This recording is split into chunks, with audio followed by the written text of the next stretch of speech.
I read somewhere that you're a bit of an insomniac and that you grew up kind of spending that time at night watching movies and you kind of fostered this whole kind of movie buff thing. Is that true? Yeah, it is. I grew up in Chicago, and there used to be a thing on called the Late Late Show, and so when everyone in my house was asleep, I would sneak out of my room and go into the TV room and just sit there and zone out on movies, and they were always movies from the 30s and 40s, and so I didn't grow up going to the theater and going to see movies in the theater, but I did grow up watching those movies all the time because I couldn't sleep, and that's how I became obsessed with the cinema. And so in free time at school, I would go into the library and read books about all of those movie stars from that era and filmmaking in that era.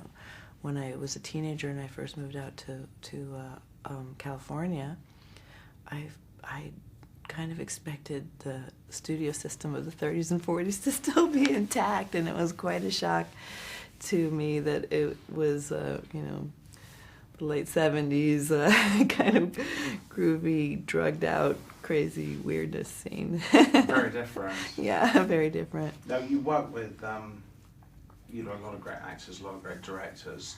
You're coming from the perspective of a movie fan. Do you ever kind of have a bit of fan in you, when you start working with somebody? Is it exciting, or are you just completely used to it now? No, I definitely am still a big dorky fan.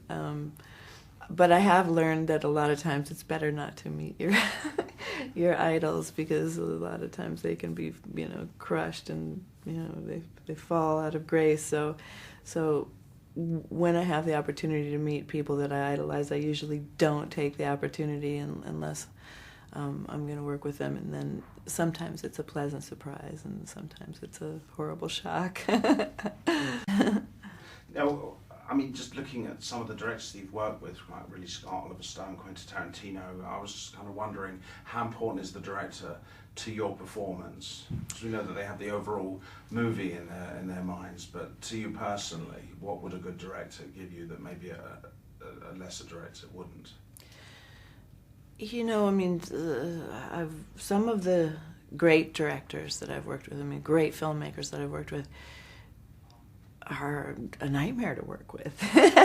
And some are fantastic, so even, I'm really not entirely sure what the difference is in terms of the ultimate, result, because you can work with some directors who just do nothing to help you and actually do everything to hinder your ability to feel creative, and they still come out with a great end result.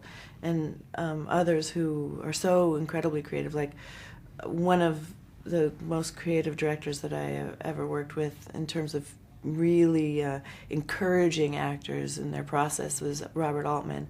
And he would do these amazing things that I've never seen any other filmmaker do, like mic 32 different people in the scene and have cameras going around all the time, so you never knew when your character was going to be on in the shot or not. So you had to be on all the time, but you also had to be prepared, so when the camera came specifically to you, that you had to get out the lines and the information that you were supposed to get across at the appropriate time, but never sort of lose the through line and stay in the scene, the whole time. He did all these amazing creative things, and give specific directions to the what most people consider background actors, extras, and tell them, okay, you just finished a tennis match and you twisted your ankle and you're kind of pissed off that he won the match, and and your wife whatever, he'd give them some information so that it wasn't just people walking in the background, and he would give you so much to work with, and I learned so much from him, and he loved when all the actors would come to the dailies, and he would get hurt feelings if you didn't show up at the dailies. He was so wounded by that. He couldn't believe that everyone didn't want to be involved in the whole process, and then he'd make big dinners for the whole cast and crew at night, and then some directors don't even talk to you. And so, or kind of embarrassed by the whole process, or I mean, there's all kinds of, or even try to, I've had one very well known and very talented director who actually just tormented me, like just the whole time. And you'll have their different styles. Yeah, so who knows? Looking through some of your credits, you played a lot of fantasy movies. So between an android and a mermaid and a giant and a cave girl, and all those some of those roles that you're kind of best known for. Do you have a kind of particular feeling for playing kind of mythological characters? Do you like fantasy movies yourself? Yeah, I mean, I think probably one of the biggest influences that made me fall in love with the idea of making movies, or even know that there was a process to it. When I was a kid and I fell in love with movies, I didn't really think about how they got up there. I just thought they were just happening. And when I saw The Wizard of Oz when I was little, and I read Judy Garland's autobiography, and I found out, oh, she got an agent, and I realized it was actually a job you could get. I was like, sign me up. I want to go meet the Tin Woodsman and the Cowardly Lion and go to another world. And so the whole impetus for me was to live in another reality and to live in a world of imagination, not to just be able to imagine it and to go somewhere where there's costume sets and everything and you just go to another world. And so I think that I'm definitely drawn to, to fantasy stories, because it's kind of where I wanted to live in the first place. It must be very satisfying that, like The Wizard of Oz, you've been attached to some very enduring kind of fantasy classics. Like Splash and Blade Runner are, particularly kind of well regarded and kind of beloved, and won't go away, will they? They're always on TV. People remember them. So many films can be forgotten, but I think to be a part of something kind of memorable. Yeah, and it's particularly nice when I see a film like Splash that has that kind of enduring effect on kids, because even to this day, little kids still come up to me and they just you can see that kind of, sparkly expression, like they're coming into contact with some magical world or magical creature, and it just ignites their imagination, and I love that. My daughters, they love mermaids. I showed them Splash. Yeah.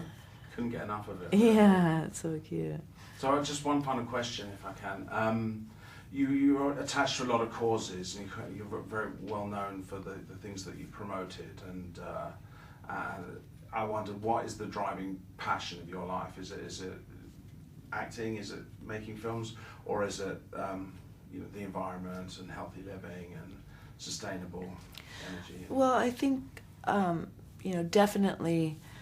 Movies have provided a wonderful creative outlet for me, and I think everybody needs to have a form of creative expression in their lives, whether it's cooking or gardening or painting, or filmmaking has been a way that I've really gotten to enjoy myself in terms of creative expression. But I think the older I get, the more informed I become, and the more informed I become, the more passionate I am that we try to create a more sane reality for ourselves. I mean, the fact that, we are still to this day living in a world where we're actually, plundering and decimating our ecosystem on this planet is insane. And so it just makes sense to once you realize that we actually have other options available to us that could avert any of these destructive patterns, you think, well,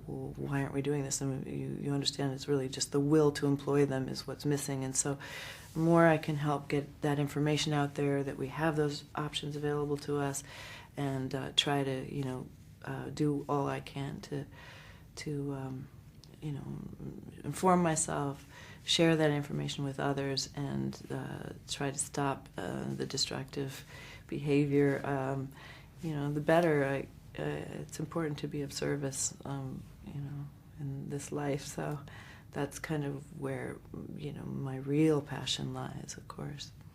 Thank you very much for your time. I appreciate it. You're welcome. Nice to meet you. Nice to meet you too.